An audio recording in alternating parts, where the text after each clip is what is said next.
சுமார் 1100 ஆண்டுகளுக்கு முன்னாடி அன்றைய காலகட்ட மேப்பில் 196 நாடுகள், அதாவது இன்றைக்கி இருக்கக்கூடிய Bangladesh, Burma, Indonesia, Java, Malaysia, Singapore, Thailand போன்ற நாடுகளும் இன்றைக்கி இருக்கக்கூடிய இந்தியாவில் இருக்கக்கூடிய மாநிலங்களான ஆந்திரா, கர்நாடகா, தெலுங்கானா, பீகார், ஒரிஷா, மேற்கு வங்கம் உள்ளிட்ட மாநிலங்களையும் அடக்கி தன் ஒரு கொடையின் கீழ் ஆண்ட ஒரு பேரரசன், ஒரு இனம், தமிழினம், ராஜராஜ சோழன், ராஜேந்திர சோழன். அதே போல் உலகம் முழுக்க 2000 ஆண்டுகளுக்கு முற்பட்டு உலகம் முழுக்க தமிழையும், தமிழர் நாகரிகத்தையும், கலாச்சாரையும், வீரத்தையும், பண்பாட்டையும், மொழியையும் கொண்டு போய் சேர்த்தவர்கள் பாண்டியர்கள். உலகம் முழுக்க வீரத்தையும், பண்பாட்டு நாகரிகத்தையும், மொழியையும் சொல்லிக் கொடுத்தார்கள். இன்னைக்கு இருக்கக்கூடிய எல்லா மொழிகளுக்கும் தாய்மொழி தமிழ், அதுக்கான அடித்தளம் தமிழ் அப்படிங்கிற அளவுக்கு அதை கொண்டு சேர்த்தவர்கள் தமிழர்கள், பாண்டியர்கள்.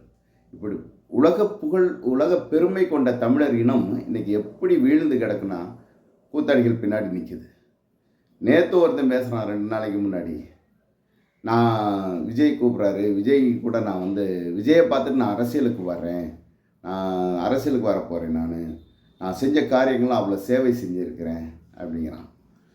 அந்த மனிதன், அந்த ராகவா லாரன்ஸுங்கிறன் சொல்கிறான், மக்களை தெருநாய்களோடு ஒப்பிட்டு பேசும்போது எவ்வளோ கேவலமான ஒரு விஷயம். அவன் ஆந்திராலேயோ, கர்நாடகாலேயோ, கேரளாலேயோ போய் இதை பேச முடியாது, தமிழ்நாட்டில் மட்டும் பேசுகிறான். அவன் திருநாய்களோடு ஒப்பிட்டு பேசுவது தமிழர்களை தான். அவன் தமிழர் அல்ல அவன். ஆனால் தமிழர்களை இவ்வளோ இழிவாக பேசிட்டு அவனால் சுதந்திரமாக பயணிக்க முடியுது இந்த நிலத்தில்.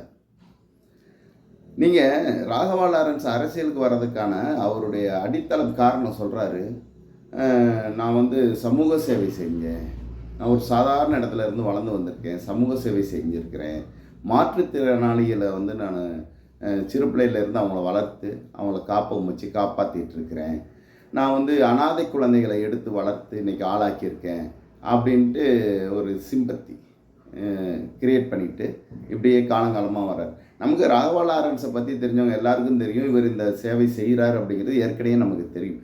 இப்போ அரசியலில் வரப்போகிறேன் அப்படிங்கிற காலகட்டத்தில் திரும்ப இதை ஏன் சொல்கிறாருன்னா, நம்மள்கிட்ட அனுதாபம் பெறுவதற்கும், இவர் யோகியன் நல்லவன் இவர் காட்டுறதுக்கும். நான் என்ன சொல்கிறேன், ராகவா லாரன்ஸ் ஏன் இந்த வேலையை செய்கிறாருன்னா, வருமான வரிக்கு பணம் கட்டாமல் இருக்கலாம். ஒரு அறக்கட்டளை வச்சு பண்ணும்போது வருமான வரி விலக்கு இருக்குது.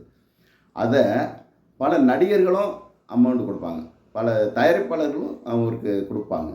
அந்த அவங்களுடைய கருப்பு பணத்தை விலைப்பணமாக மாற்றுவதற்கும் இவர் பயன்பட்டிருக்கலாம் அப்படிங்கிற சந்தேகம் இருக்குது. ரெண்டாவது, நீங்கள் இந்தியா முழுக்க எனக்கு தெரிஞ்சு தமிழ்நாட்டில் சென்னையில் பல இடங்களில் அனாதை குழந்தைகளை தத்தெடுத்து வளர்த்து ஆளாக்குற ஒரு சில பெரு நிறுவனம், அறக்கட்டளைகள் இருக்குது. அவங்களுடைய சேவையெல்லாம் மகத்தானது. அவர்களை பற்றி வெளியிலேயே தெரியாது.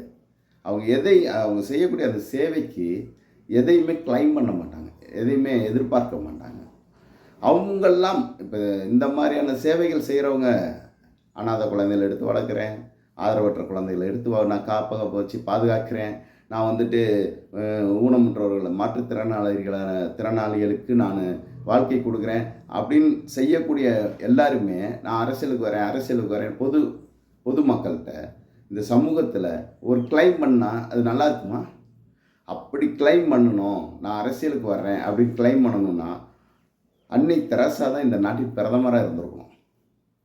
அன்னை தெரசா தான் இந்த நாட்டின் பிரதமராக இருந்திருக்கணும். பல தியாக உள்ளங்கள் இருக்காங்க, பலர் இருக்காங்க, தன்னலமற்று இந்த சேவைகளை செய்கிறாங்க. அதை வச்சுக்கொண்டு அடையாளம் தேடிக்கொண்டோ, அதை வைத்துக்கொண்டு விளம்பரம் தேடிக்கொண்டோ சுய லாபம் அடைகிறதுக்கும் அவங்களாம் யாரும் இல்லை. ராகவா லாரன்ஸ் பண்ணுறது முழுக்க சுய தேவைக்காக, சுய விளம்பரத்துக்காக. தெருநாய்களோடு நீ எப்படி ஒப்பிடுவ? நீ எப்படி என் தமிழ் மக்களை நீ தெருநாயோட ஒப்பிடுற? நீயே ஒரு நாய், நீயே ஒவ்வொருத்தட்டையும் பிச்சை எடுத்து வாழ்கிற நாய். இந்த அனாதை குழந்தைகளையும், ஆதரவற்ற குழந்தைகளையும், அதே போன்று இந்த மாற்றுத்திறனாளி பிள்ளைகளையும் நான் வளர்த்தெடுத்து வச்சிருக்கிறேன், நான் சமூக சேவை செய்கிறேன் கிளைம் பண்ணுறது, இந்த சமூகத்தில் நீ சொல்லி காட்டிக்கொள்வது எப்படி இருக்குது தெரியுமா? குழந்தைகளை கடத்தி கைகால்களை ஊனமாக்கி கண்ணை குருடாக்கி சிக்னலில் பிச்சை எடுக்க விடுவான் பார், அவனுக்கு நிகரான ஆளு நீ. நீ தயவு செய்து தமிழ்நாட்டு அரசியலுக்கு வராத. நீ எங்களை வந்து நீங்கள் எல்லாரும் தமிழர்கள் ரொம்ப கேவலமாக நீங்கள் நினச்சிட்டு இருக்கீங்க. தமிழரும் அப்படி தான் இருக்கிறோம். ஒரு ஒரு மாண்பற்ற ஒரு சமூகமாக, ஒரு கேலி கூத்தாடிகளுக்கு பின்னாடி போகிற சமூகமாக, ரொம்ப கேவலமான சமூகமாக மாறிவிட்டோம் நாம். இதிலிருந்து என்னைக்கு நம்ம புரட்சியோடு வெளியில் வரப்போகிறோம்? என்னைக்கு இந்த அடிமைத்தனத்திலிருந்து வெளியே வர போகிறோம்?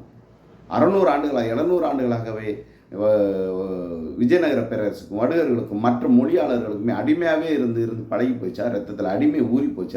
அடிமைத்தனம் இது மாறக்கூடாதா? அந்த இனம் ஏன் இவ்வளோ கேவலமாக நம்ம வாழ்ந்துட்டுருக்குறோம்?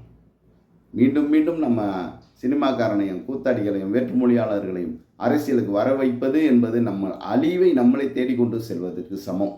இது மக்கள் உணரணும். ராகவா லாரன்ஸுக்கும் ஒரு எச்சரிக்கை, நீ அரசியலுக்கு வராத.